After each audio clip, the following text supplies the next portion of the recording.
Sekolah Saudara, merupakan berkembangnya media era atau revolusi sarana industri yang paling tepat 5.0 untuk dan menerapkan adanya atau PPKM membangun moral, berdampak akhlak, dalam dan dunia karakter pendidikan.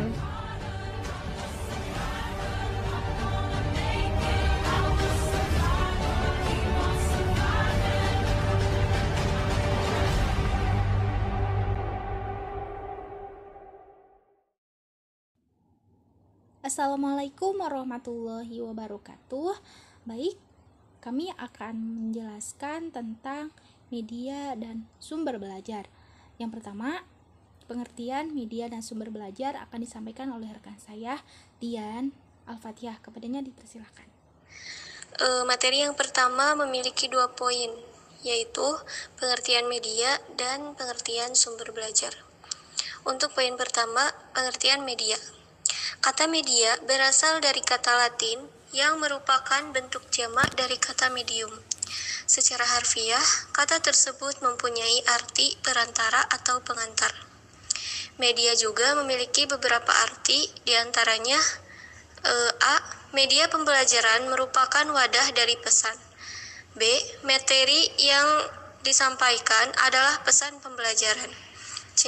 Tujuan yang ingin dicapai ialah proses pembelajaran. Untuk pengertian yang kedua, yaitu pengertian sumber belajar.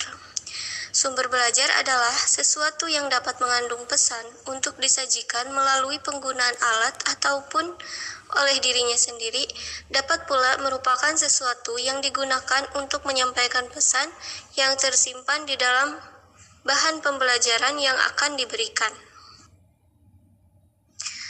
Materi yang kedua juga memiliki 2 poin, yaitu fungsi media dan sumber belajar.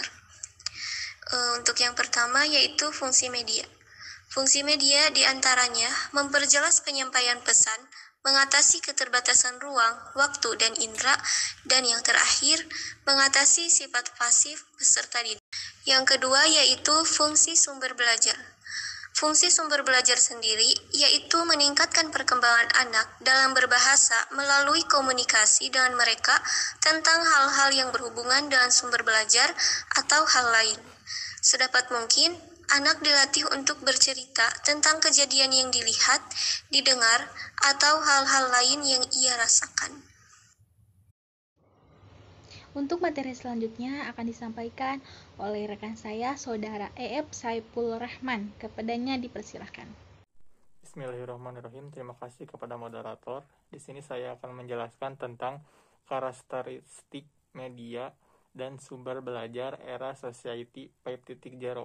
Seperti yang diketahui bahwa pengertian karakteristik adalah ciri khas dari media dan sumber belajar era Society 5.0.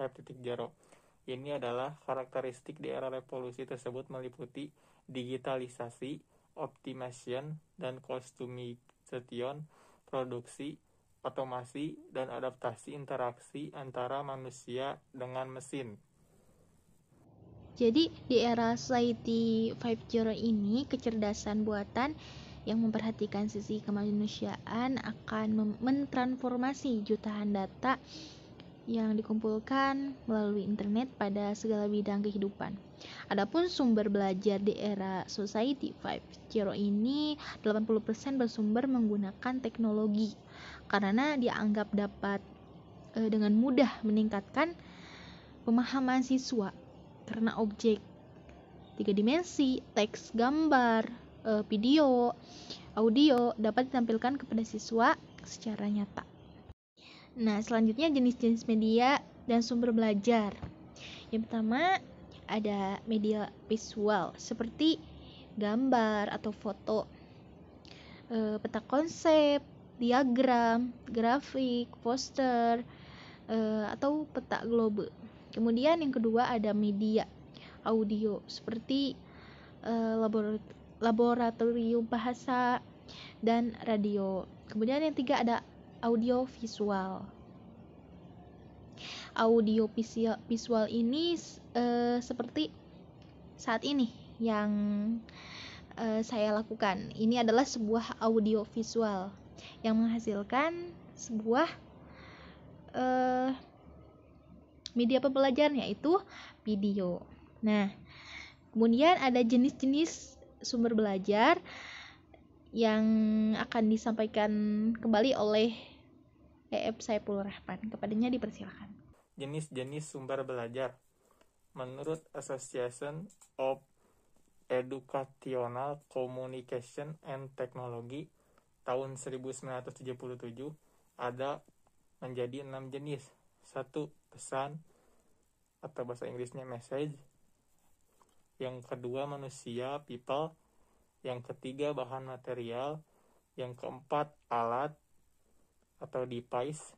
Yang kelima teknik atau teknik. Yang keenam lingkungan atau setting. F. Pengaruh media dan sumber belajar terhadap perkembangan pendidikan di Indonesia. Media dan sumber belajar sangat berpengaruh pada perkembangan pendidikan Indonesia, karena media pembelajaran salah satu sumber belajar yang akan membantu guru memperkaya wawasan siswa. Mungkin sekian dari materi yang saya dapat sampaikan. Saya kembalikan lagi kepada moderator. Baik, terima kasih. Sedikit ya mengenai pengaruh media dan sumber belajar terhadap perkembangan di pendidikan di Indonesia.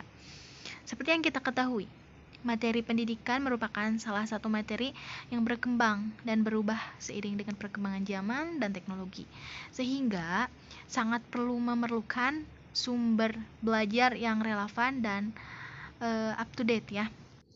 Seperti yang kita pernah alami, pasti di sekolah itu kalau dulu kan dilarang bawa HP.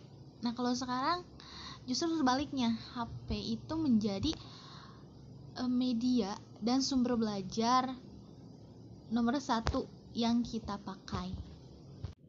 Seiring dengan perkembangan zaman, semua kalangan dari mulai anak-anak sampai orang dewasa itu sudah terbiasa dengan menggunakan sosial media. Nah, ketika menggunakan sosial media ini ada dampak positif dan dampak negatifnya terhadap pendidikan di Indonesia. Contohnya, dampak positifnya yaitu informasi yang dibutuhkan untuk menjadi lebih cepat dan lebih mudah dalam mengakses tujuan pendidikan. Kemudian dampak buruknya yaitu berdampak pada kesehatan, baik itu kesehatan mental atau kesehatan fisik. Nah, kemudian kemajuan teknologi ini akan semakin mempermudah pelanggaran hak kekayaan intelektual, karena semua orang itu mudah dalam mencari akses sehingga menyebabkan plagiasi ya. Baik, sekian penyampaian materi dari kami. Mohon maaf bila ada kesalahan. Wabillahi taufiq wal hidayah. Wassalamualaikum warahmatullahi wabarakatuh.